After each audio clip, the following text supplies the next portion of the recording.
Les reprises nominales. Il s'agit avec cette capsule vidéo de savoir identifier une reprise nominale. Commençons par quelques éléments de définition. La reprise nominale est un outil permettant d'éviter une répétition en désignant différemment. Elle reprend un élément qu'on ne veut pas répéter, c'est pourquoi on parle de reprise.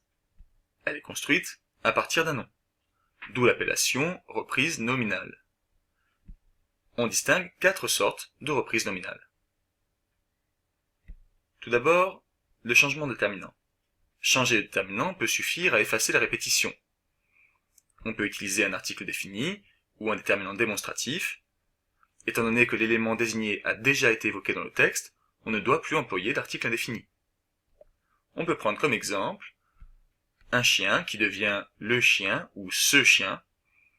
Le déterminant démonstratif est préférable. Attention néanmoins à ce que la reprise ne soit pas trop éloignée du nom qu'elle remplace. Utiliser un synonyme, un mot ayant le même sens, est un moyen très courant. Vous pouvez jouer sur les registres de langue par exemple, en privilégiant le langage soutenu pour la reprise et non le langage familier. Une voiture devient ainsi une automobile, mais une bagnole est à éviter, surtout en rédaction. On peut également utiliser un mot de sens plus large, qui renvoie à la catégorie, au domaine auquel appartient le nom que l'on ne veut pas répéter. C'est ce que l'on appelle une reprise générique, un nom générique. Un chien est alors remplacé par le canidé, ou plus simplement par l'animal. Pour finir, il y a la périphrase.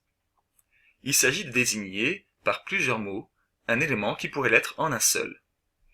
La périphrase présente l'avantage d'apporter une information supplémentaire, tout en évitant la répétition. Un chien deviendrait alors le féroce animal domestique de ma voisine. Voici le récapitulatif de ce que vous venez de voir sous forme de carte mentale, que vous trouverez sur le polycopier qui vous a été distribué. N'hésitez pas à le consulter.